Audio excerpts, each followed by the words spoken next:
बजरंगबली का बजरंग बाण का ऐसा अचूक उपाय बताने वाले हैं जो आपकी सभी तरह की परेशानियों को दूर करेगा।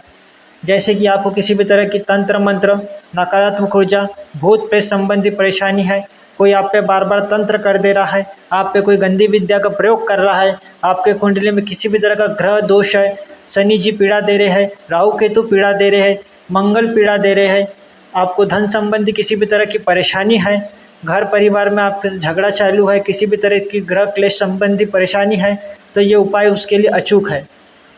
ये आपको 41 दिन का उपाय होगा। इसमें आपको बजरंग बाण का जाप करना है संकल्प के साथ।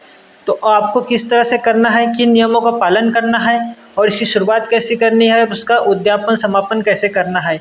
इसमें आपको कोई ज़्यादा पैसा खर्च होने वाला नहीं है, आपको कहीं जाना नहीं है और ना ही आपको किसी अपने तरह का काम धंधा छोड़ के इसके पीछे लगना है। तो आपको पूरी जानकारी के लिए आपको पूरा वीडियो देखना होगा ताकि आपको किसी भी तरह की जानकारी छूटे ना और आपसे कोई भी गलती ना हो। तो चलिए वीडियो की शुरुआत करते हैं और वीडियो स्टार्ट करते हैं। अगर आपके गुरु है तो उनसे आज्ञा अनुमति लीजिए, उनसे आशीर्वाद लीजिए और इस साधना का सफल होने का आशीर्वाद मांगिए उनसे। अगर नहीं है तो आप भोलेनाथ को गुरु मान के साधना पूजा शुरू कर सकते हैं।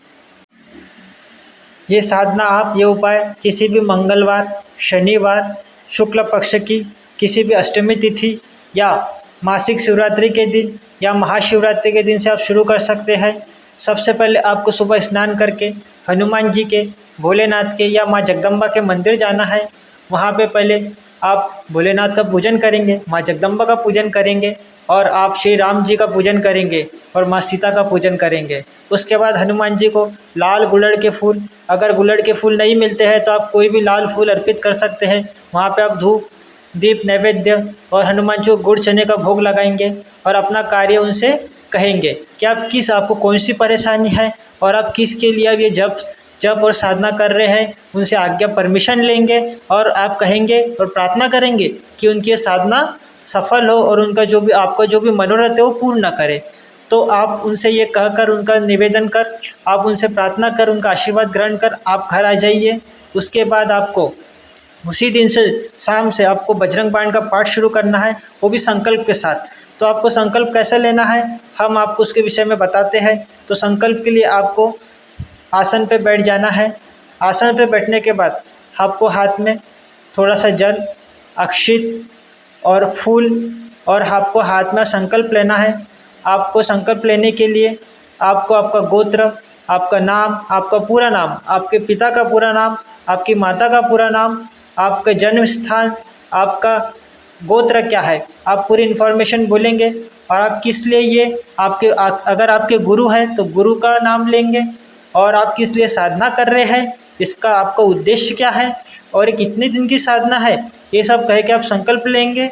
और जो संकल्प की जो हाथ में सामग्री है, संकल्प लेने के बाद किसी भी उसको पात्र में छोड़ देंगे। उसके बाद आप कितना पाठ करना है बजरंग बाण का, आपको कम से कम मैक्सिमम आप ज़्यादा से ज़्यादा भी कर सकते हैं और आप कम से कम आपको 21 बार रोज़ बजरंग बाण का 41 दिन तक पाठ करना है। 41 दिन तक आपको रोज़ 21 बार बजरंग बाण का पाठ करना है। संकल्प में आपने जो समय दिन कहा है उसी दिन से आपको स्टार्ट करना है। संकल्प आपका कुछ भी हो जाए, कितने भी परेशानियाँ आ जाए, कितना भी प्रॉब्लम हो जाए, आपकी तबीयत खराब हो जाए, संकल्प आपका टूटना नहीं चाहिए। क्योंकि साधना के समय ऐसा देखा जाता है कि परेशानियाँ आ जाती है, आपका संकल्प खंडित होने की दशा आ जाती है। तो ऐसी दशा में आपको संकल्प अपना तोड़ना नहीं है। धैर्य धारण करें, मन में शांति रखें और अपना संकल्प पूरा करने की कोशिश करें। आप अगर संकल्प को खंडित करते हैं तो आप वचनभंगी होंगे। आप अगर दोबारा साधना करेंगे तो आप सफल नहीं होंगे। संकल्प लेने के बाद आपको लकड़ी के एक पार्ट पे लाल कपड़ा, लाल वस्त्र बिछा के, नया कपड़ा होना चाहिए, उसके ऊपर पंचमुखी हनुमान जी का फ़ोटो स्थापित करें। अगर ना हो फ़ोटो तो आप भोलेनाथ या श्री राम जी का भी फ़ोटो स्थापित कर सकते हैं। उसके बाद उसके आगे एक सरसों के तेल का दिया जलाइए। आप चमेली का तेल का या घी का दिया भी जला सकते हैं।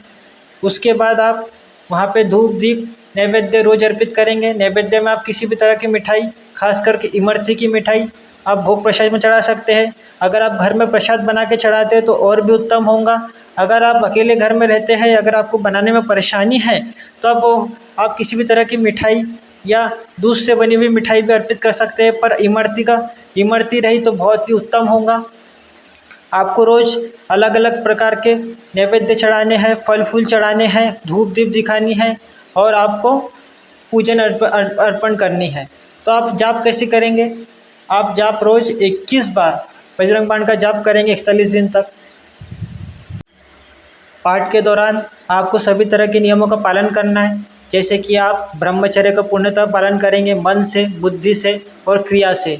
आपको किसी भी तरह के बुरे वचन नहीं बोलना है, किसी के बुरा नहीं बोलना है, किसी को उटपटांग बात नहीं करनी है, किसी के बारे में किसी की निंदा नहीं सुननी है, किसी का गलत नहीं देखना है और आपको अपने काम से काम रखना है। किसी से ज़्यादा वार्तालाप नहीं करना है, उल्टी सीधी बातें नहीं करनी है, आपको उल्टी सीधी बातें नहीं सोचनी है।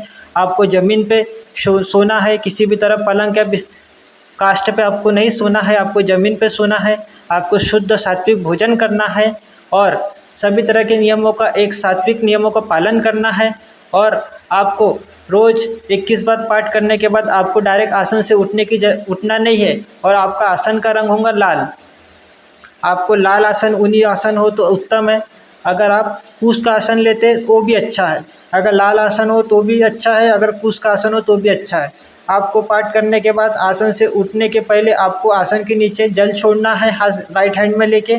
उसके बाद आपको 3 बार अपनी अनामिका उंगली से लेके अपने आज्ञा चक्र में उसका तिलक करना है और तिलक करते समय बोलना है ओम सक्राय नमो इंद्राय नमः, ओम सक्राय नमो ओम इंद्राय नमः, ओम सक्राय नमो ओम इंद्राय नमः। ऐसा आपको 3 बार बोल के अनामिका उंगली से सीधे हाथ की आपको मस्तक पर अपना तिलक करना है। उसके बाद आपको उठ के दंडवत हनुमान जी, श्री राम जी और भोलेनाथ को प्रणाम करना है, माँ जगदम्बा को प्रणाम करना है। उसके बाद आपको उठ जाना है और अपना आसन उठा के एक स्वच्छ जगह पे, अच्छी जगह पे रख देना है। 41वें दिन आपकी साधना, आपकी पूजा पूर्ण होने के पश्चात आपको हनुमान जी के नाम से पूजा अर्चन करना है उनके मंदिर में जाके। अगर आप सामर्थ्यवान हो, सामर्थ्यशाली हो तो किसी भी तरह का भोजन का प्रबंध कर सकते हैं, भंडारे का प्रबंध कर सकते हैं। या आपके पास धन की कमी है तो आप किसी भी नवकन्या को बुला के भोजन करा सकते हैं उनके नाम से, प्रभु के नाम से। या आप मिठाई बंटवा दीजिए, फल फ्रूट बता, किसी भी तरह का दान पुण्य कर दीजिए या गौ माता को नैवेद्य अर्पण कर दीजिए। या आप उतना भी करने में समर्थ नहीं है तो अपने घर में ही नैवेद्य बना के सपूजित आप हनुमान जी और श्री राम जी का पूजन अर्चन कीजिए, उनको धूप धूप दिखाइए, उनके लिए होम धूप कीजिए, उनके नाम से अग्नि प्रज्वलित करके उसमें होम कीजिए, उसमें आप मिठाई अर्पण कीजिए, उसमें आप मीठा पान अर्पित कीजिए। अग्नि प्रज्वलित करके उसमें मीठा पान आपको डालना है। वो पान में आपको चूना और सुपारी नहीं डलवानी है। उसके बाद आप क्षमा प्रार्थना करेंगे, अपनी गलतियों के लिए माफ़ी मांगेंगे, जो भी आपसे त्रुटि हुई है पूजन अर्चन में उसके लिए क्षमा प्रार्थना करने के बाद आप दंडवत प्रणाम करेंगे। उसके बाद आप सविस्तार बैठ के वहाँ पे प्रसाद ग्रहण करेंगे और आप पूजन का समापन करेंगे। अगर आपको वीडियो अच्छी लगी हो, जानकारी अच्छी लगी हो तो लाइक कीजिए, सब्सक्राइब कीजिए और ऐसी वीडियो के लिए हमें कमेंट भी कीजिए। जय श्री राम, जय हनुमान जी।